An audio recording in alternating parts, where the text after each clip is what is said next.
Kapag may pinagpipray ka or may gusto kang itanong kay God sa mga decisions mo, mga plans mo sa buhay, paano mo malalaman yung sagot niya?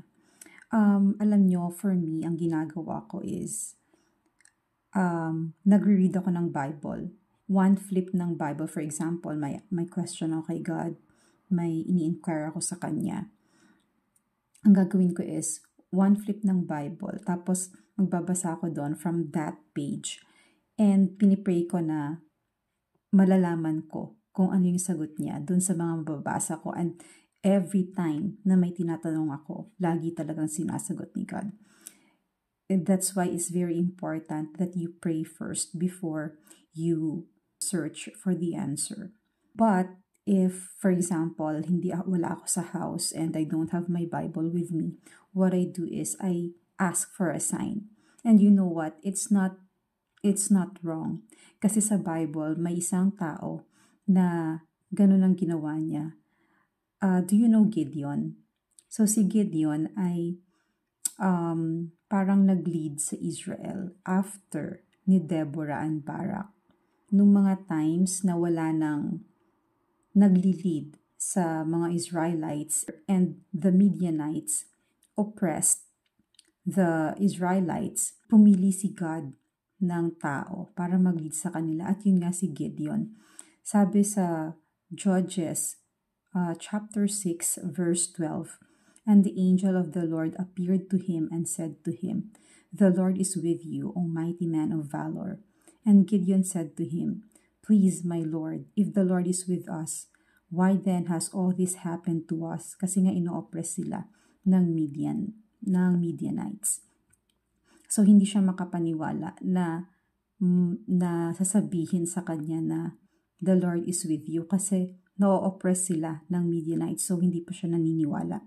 Sa verse 15 hanggang 18, "And he said to him, 'Please, Lord, how can I save Israel?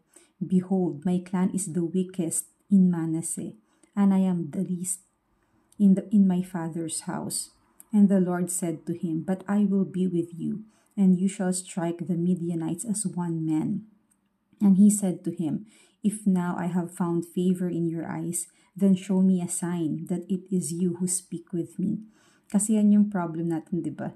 Pag nagpipray tayo, tapos humihingi tayo ng sign, natatakot tayo kung yun ba talaga, si God ba talaga ang nag-answer nito? Siya ba yung naririnig ko? Di ba?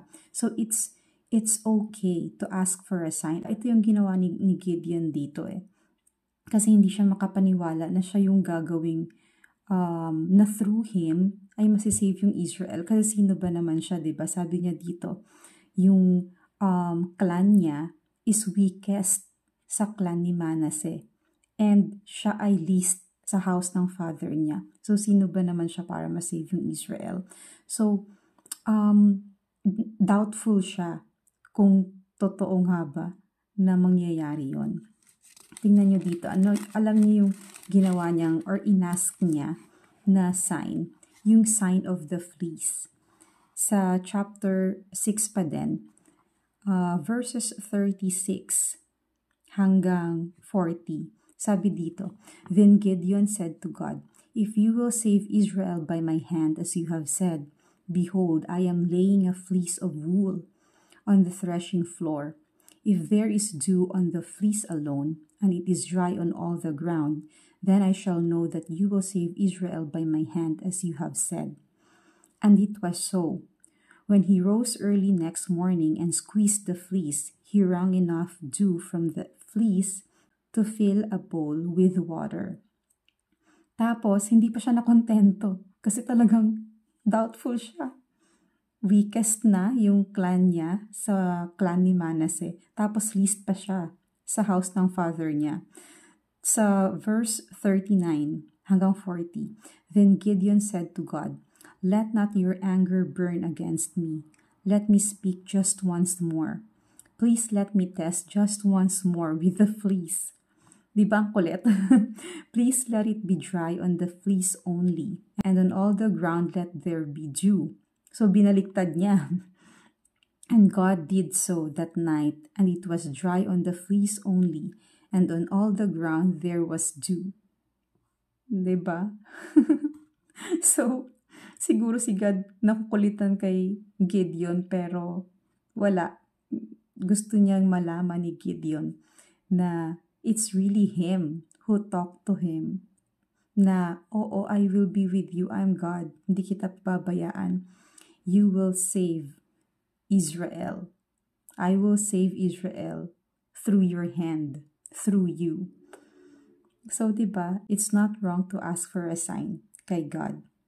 Kasi wala eh. Hindi naman tayo si Moses, hindi naman tayo si Abraham, 'di ba? Na kinakausap ni God talaga, na parang friend, 'di ba? So kailangan nating gumawa ng paraan para marinig natin yung boses niya. And it's okay to ask for a sign kung sa tingin mo is doon mo siya maririnig ng very clear. 'Di ba? So yun, I share ko lang kasi it's really critical na baka mamaya iba yung naririnig nating answer. Iba yung naririnig nating sumasagot sa mga tanong natin sa prayers natin, 'di ba? So mas maganda na clear kung sino yung sumasagot sa atin and ano talaga yung sagot ni God sa atin, 'di ba? And again, make sure that you always pray before you ask for a sign.